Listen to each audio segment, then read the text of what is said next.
Test. Alright, looks like we're in business, guys. Here we go to test run number one. Okay, so this is the Sicilian Nimzowitsch-Rubinstein or Rubinstein system. So if you've never heard of the Nimzo-Sicilian or the Nimzo-Rubinstein Sicilian, here's your chance to learn about it. E4, knight, C5, knight F3, and there is the first unique difference. Knight F6, and we'll first look at a regular developing game, and then I'll show you a buck wild super aggressive game. Well, oops, skip that, sorry. Knight C3, and for some reason D5 is considered the official. It's a Nimzo-Rubinstein Sicilian.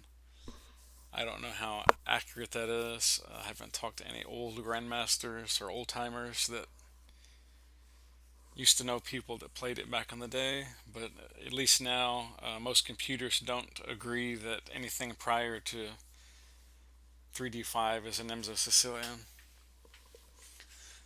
So, uh, moving on, bishop pops out to B5 with check. You can certainly play bishop to D7, which is a good move, but I actually found this offbeat try of knight C6. And you'll see that there is some strange logic to it as the game developed. E takes D5, knight takes D5, castles. If knight takes knight, probably queen takes, and oops, pardon me. Let's see, how do I?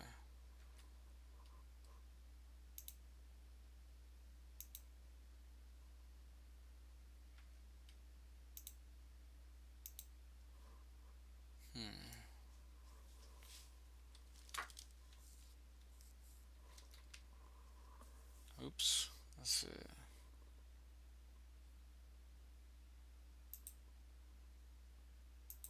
There we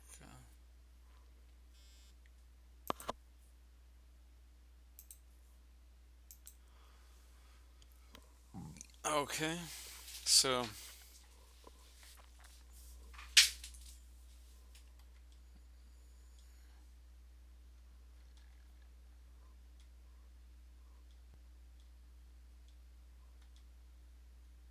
yeah, so Houdini launches into this setup, as Yasser Seirawan likes to say, and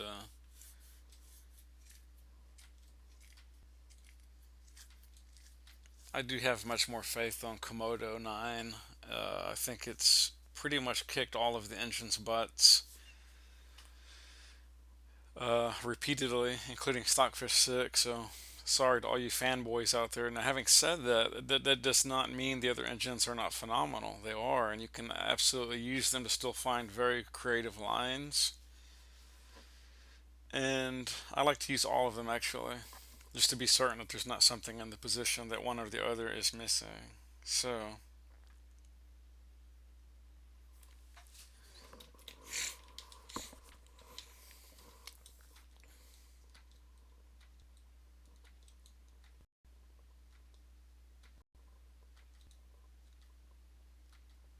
and as you can see,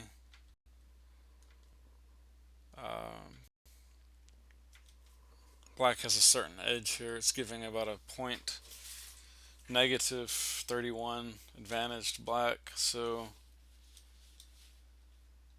by no means crushing, but not pleasant for white. Anyways, we're getting off target. That's not the. I just wanted to see what that might seek into, but let's get back to the game at hand. Again, white castled. E6. Knight takes d5. Queen takes d5. c4. Queen back to d6. Pawn to b4. Pawn takes. d4. Just lashing out these pawns. Looks more like a blitz game than classical chess. a6. I thought white was being a little optimistic there. I probably would have just taken the knight off and called it a day, but b5. c5, pushing the queen back. Drops back to d7. Bishop c2. Bishop b7. Finally fianchettoing the bishop. White's bishop out to g5. h6. Bishop back to h4. Very aggressive. This style reminds me of things that you would often see maybe in the Scheveningen or the what's it called? The accelerated Sveshnikov, the Kalashnikov, and to a lesser extent, perhaps in nearly any Sicilian. So this is really going for broke. I don't think black will be castling any time on the king side. Bishop back to g3. Rook d8. Bishop e4. Bishop e7. Knight comes into e5. Knight takes. Bishop takes. Bishop takes bishop. Bishop takes rook, and you're thinking, what's going on? Has black lost it? Has black gone off the deep end? No, I think you'll see what happens here. Just keep watching.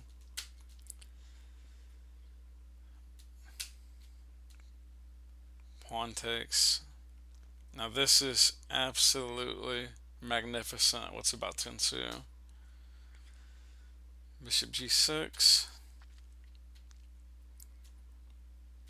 Queen comes off. Rook takes. Rook over. Rook takes. Pawn on d4. Pawn pushes.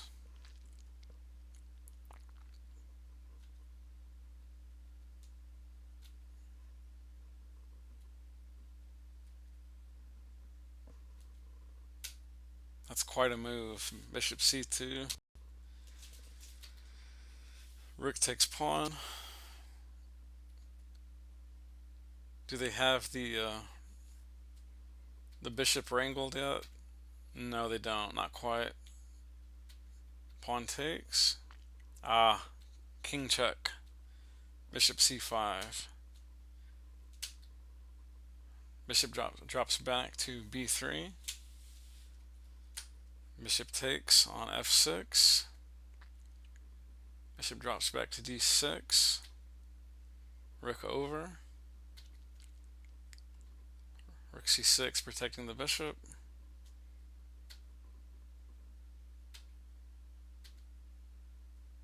a5. a4. Bishop now creating quite the blockade there on d5. Rook to g4.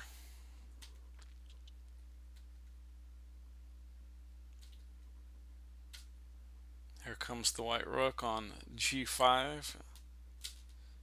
Look at that, just boom, pawn b3. Imagine playing that over the board. Rook over.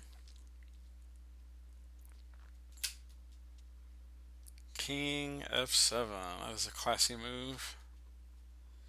Bishop escapes to d4. a3. Ooh. Check. King drops back to e8. Rook over, rook up. Pawns are protected. Check. King d7. Check. King c6. Rook drops back to g4. e5. Yummy. Bishop back to e3. b2. Finally, rook takes rook. Bishop takes rook. Rook somewhere. a2. Rook takes bishop with check. King to b5. I'm sure d5 was playable as well. Check. Queen comes to e3, harassing the bishop. Gets gobbled. Rook gets gobbled. Doesn't really matter. White's just totally losing at this point. It really doesn't matter. And the rest is just... Say checkmate. Oops, pardon me. Checkmate. Okay, so... Oh, excuse me. Let's go back to... I think it was...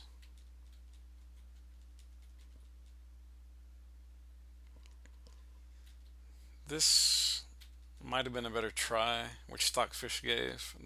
Bishop b7.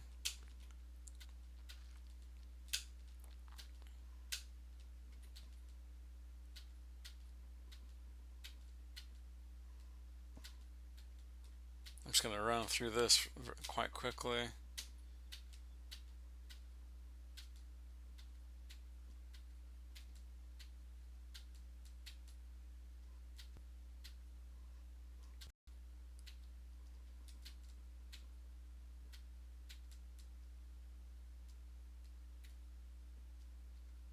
Yeah, this is a beautiful finish here on this variation. I had to crack out Komodo because Stockfish didn't find the win for black. It just drew, and using Komodo, I was able to utilize Stockfish in tandem with Komodo and find this gorgeous idea here that black firstly wrangles the queen in, allowing this b2 push. I mean, this is totally losing. First off, let's get that crystal clear for white. And that secures the rook. Pawn out. Extremely aggressive move. Last ditch effort. Unfortunately, that is en passant. White takes back. Queen up. Notice the white queen can really not do much. If, for example, you're thinking of something like this, that is beyond belief god awful, because you have the bishop pen. The queen is gone. Check. The rook is gone, etc., etc., etc. And that's checkmate right there, actually. So that doesn't work.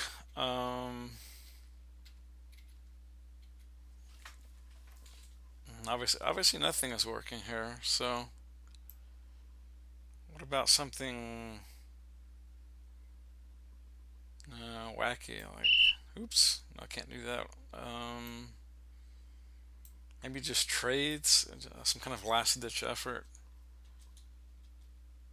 Yeah, but that's no good. So anyways, back to the game.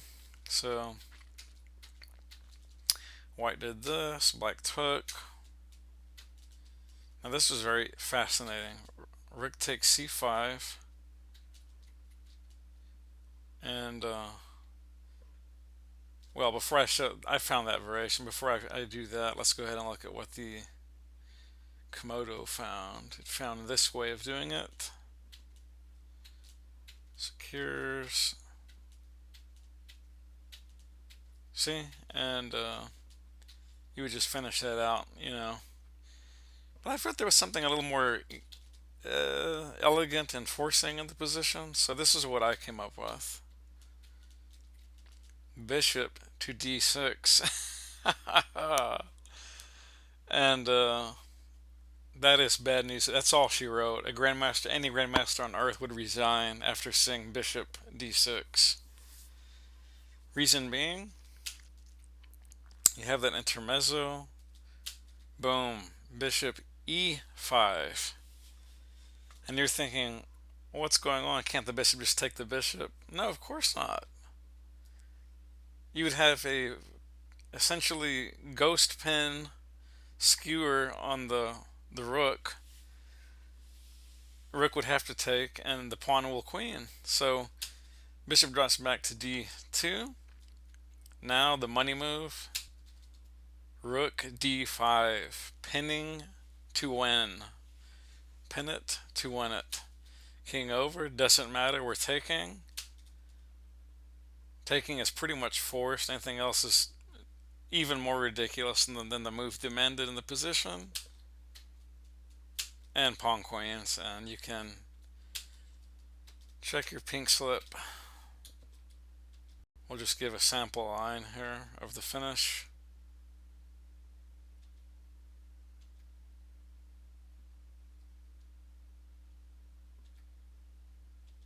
And the rook is gone.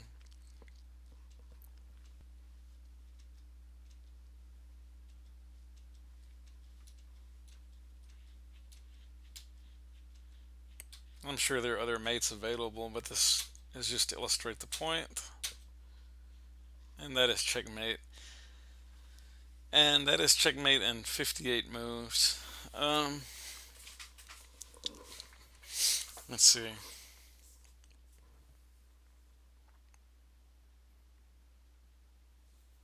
I think I had another one in 42, I think. Let's check.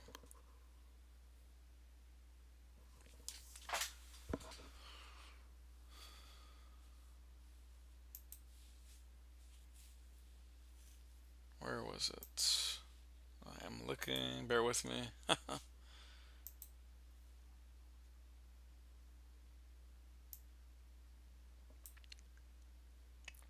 Ah, yes, yes, yes. I think that starts. Oops. Sorry for that.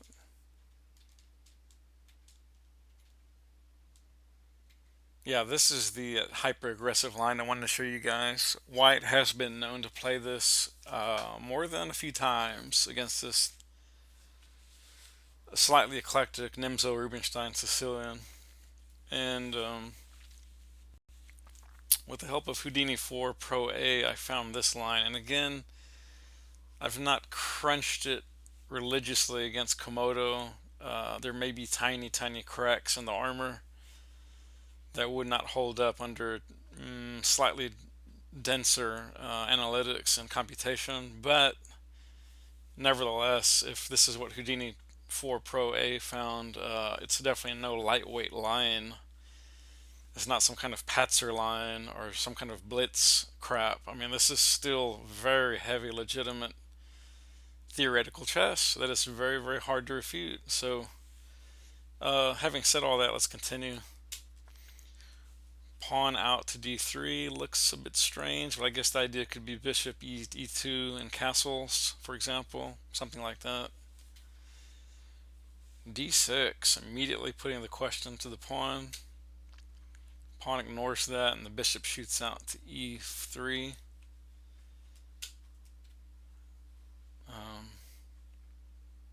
Bishop f5. Oops, I think I missed something. Excuse me. No, I'm sorry. That line was not the bishop. That's a different line. I apologize. That is a very playable line, but entirely different. So in this case, the pawn takes, knight takes, knight offering a trade, drops back, knight saying, please take me, either the bishop or the knight. White ignores that to fianchetto the bishop on f1. Knight out says, if you take me, I'm going to take back, but potentially with something, not necessarily the knight. And in fact, the pawn will take back, kicking the bishop. And black is already enjoying a tasty edge. It's not any kind of crushing advantage, but it's definitely does have the edge. Queen out to c7. Knight a3, that's a bit unusual move, but I guess one idea is going to be possibly b5, harassing the queen, also protecting c4.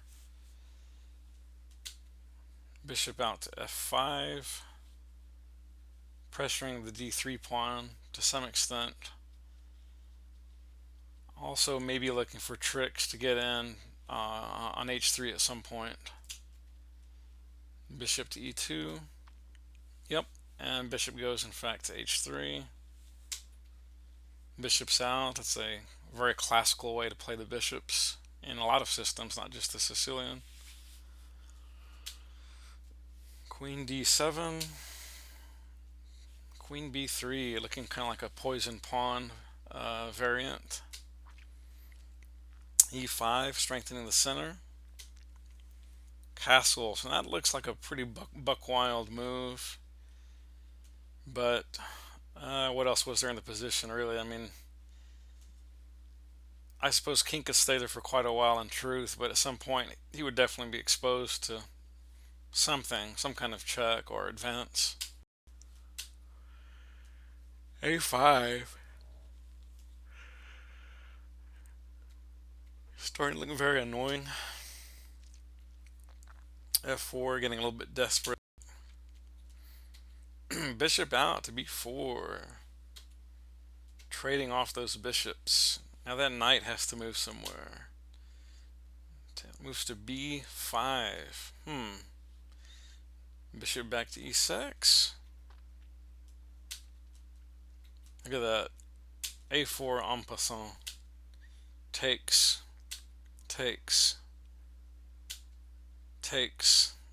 That's a e crosses f4. Queen back to b2. Pawn takes on g3. Rook over to g1. Castles on king side. Connecting the rooks. Rook grabs the pawn on g3. g6, not a move I really ever like to play, but sometimes it's not so bad. h4 is a little bit of the reason I normally don't play moves like g6, nor b3 if I'm for the white side, nor g3 if I'm castled that way, but sometimes it's not so bad. Rook over to d8. That is rook f8, d8. Bishop to f3.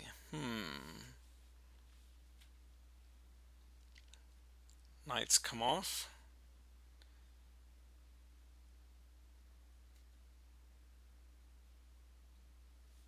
And that was a little strange medley there. I would have thought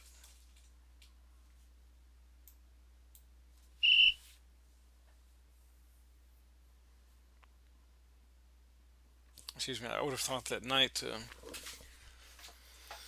b5 would have looked more natural. So, let's find out what's going on there. Oops.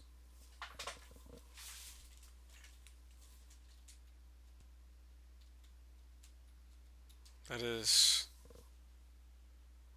Oh, of course, the rook would be hanging, of course. If knight to b5, that rook on g3 is gone. I'll just show that briefly.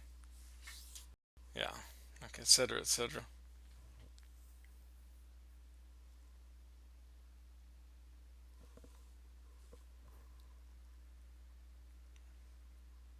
Okay.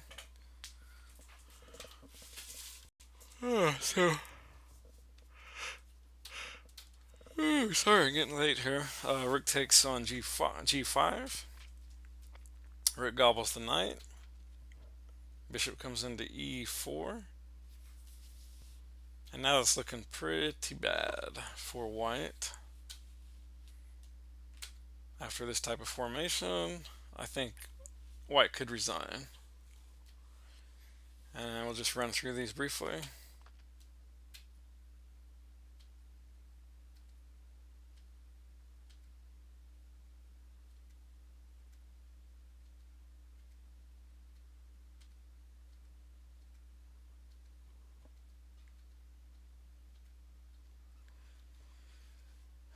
And mate in 42 moves. So that is a serious line for you guys out there looking to play something new and exciting, or old and new. Um, so old it's new. So again, we'll just briefly run through this system. Don't have time to analyze this in depth, but again, it's that knight f6. And notice I think if you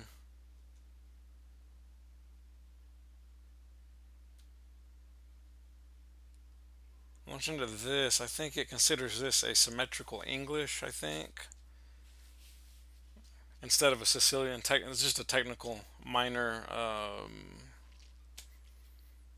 thingy.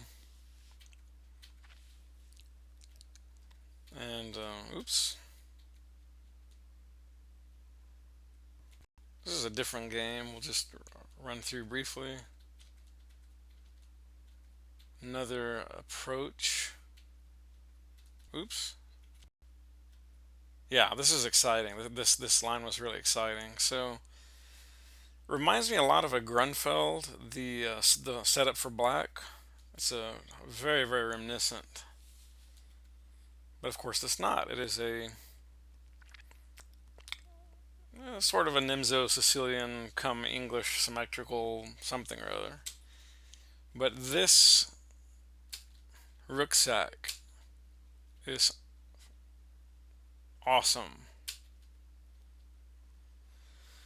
Yeah, for some reason the computer did not consider that taking back with the queen was best in that scenario. So I'll just run through very briefly.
Sorry for that, guys, but it's really late here and I've got to get going. Thank you for joining me.